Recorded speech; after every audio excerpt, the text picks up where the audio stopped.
আসসালামু আলাইকুম। আশা করি সবাই ভালো আছেন। সবাইকে ইংরেজি নববর্ষের শুভেচ্ছা।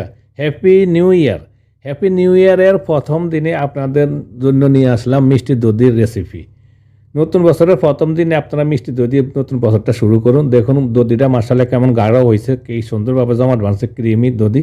আশা করি 7টা থেকে পুরো রেসিপি দেখুন, তাহলে বুঝতে পারুন। চলুন তাহলে শুরু করি। প্রথম আমি একটা দুধ বানিয়ে নিব। এখানে 3 কাপ লিকুইড দুধ একটা সসপ্যানে নিয়ে নিলাম।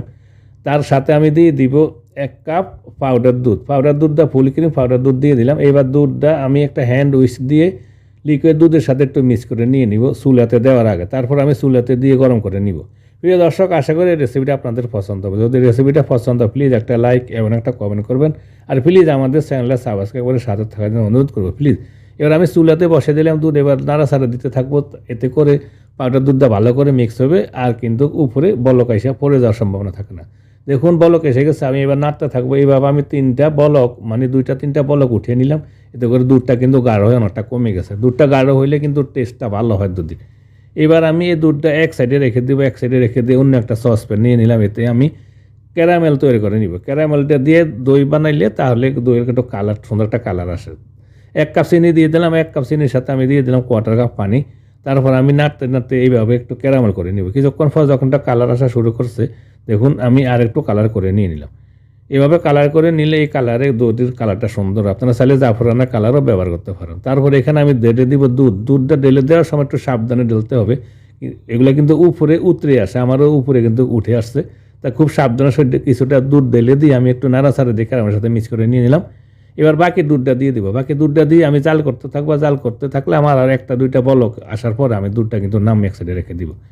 এভাবে নাড়তে থাকবো। দেখুন নাড়তে থাকবো। চুলার হিটটা এই পর্যায়ে কিন্তু একটু মিডিয়াম সে কম রাখতে হবে, নাহলে কিন্তু দুধটা উতরে উপরে চলে আসবো। দেখুন বলক এসে গেছে। বলক আসার পর আমি চুলা দেখেন আমি একটু ঠান্ডা করার জন্য রেখে দেবো। একেবারে ঠান্ডা না, যাতে আঙুল চুবালে আঙুলটা আমারটা চুবাইতে পারে, এরকম ঠান্ডা।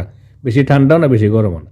তারপর অন্য একটা বাইরেক্স নিয়ে নিলাম। বাইরেক্সে আমি দিয়ে দিলাম আধা কাপ টক দই। এই টক দইটা আমি একটু পানি ঝরিয়ে নিয়ে নিয়েছি। পানি ঝরিয়ে নিলে ভালো হয়। তারপর একটু হ্যান্ড উইচ দিয়ে ভালো করে নাড়াচাড়া দিয়ে নিলাম, মিক্স করে, এতে করে ক্রিমি হবে মানে দইটা। তারপর কিছুটা আমি দুধ ঢেলে দিলাম। দুধ ঢেলে দিয়ে প্রথমে একটু মিক্স করে নিয়ে নেব। তারপর বাকি দুধটা পরবর্তীতে ঢালবো, এতে করে দধিটা ভালো করে মিক্স আর কি। এবার বাকি দুধটা আমি ঢেলে দিয়ে দিলাম। সম্পূর্ণ দুধটা ঢেলে দিয়ে আমি এবার বাইরেসের মধ্যে একটু নাড়াচাড়া দিই। আমার বাইরসটা কিন্তু পুড়ে গেছে, দেখুন ভরে গেছে। এবার আমি আর বেশি দিব না, মানে কিছুটা হয়ে গেছে, সমস্যা না। এবার একটু হালকাভাবে নাড়াচাড়া দিয়ে একটু ভালো করে মিক্স করে নিয়ে নিলাম। এইভাবে আপনারা কিন্তু চুলে তো মানে ভাপ দিয়ে দধিটা তৈরি করে নিতে পারেন। আমি কিন্তু আজকে গরম হিটে মানে যে কোনো একটু গরম জায়গাতে হিটে বসিয়ে রাখবো। এবার একটা ফয়েল পেপার দিয়ে উপরে আমি বন্ধ করে নিয়ে নিব। যেহেতু আমার বড় বাইরেক্সটা নিয়েছে, আর একটা ফয়েল পেপার দিব যাতে নাড়াচাড়া হইলেও দুধটা পড়ে না যায়। এই জন্য আমি ফয়েল পেপার দিয়ে ভালো করে বন্ধ করে আমি একটা গরম জায়গাতে রেখে দেবো। আমি আজকে বিকালবেলা কিন্তু দধিটা বসাইলাম।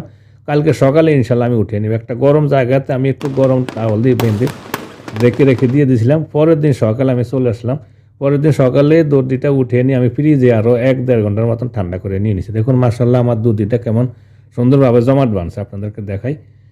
এবার আমি একটু চামচ দিয়ে আপনাদেরকে উঠে দেখাই কীভাবে গাঢ়, মাশাআল্লাহ কীভাবে দধিটা বইছে। দেখুন কীভাবে সুন্দর গাঢ় হয়েছে ক্রিমি দধিটা।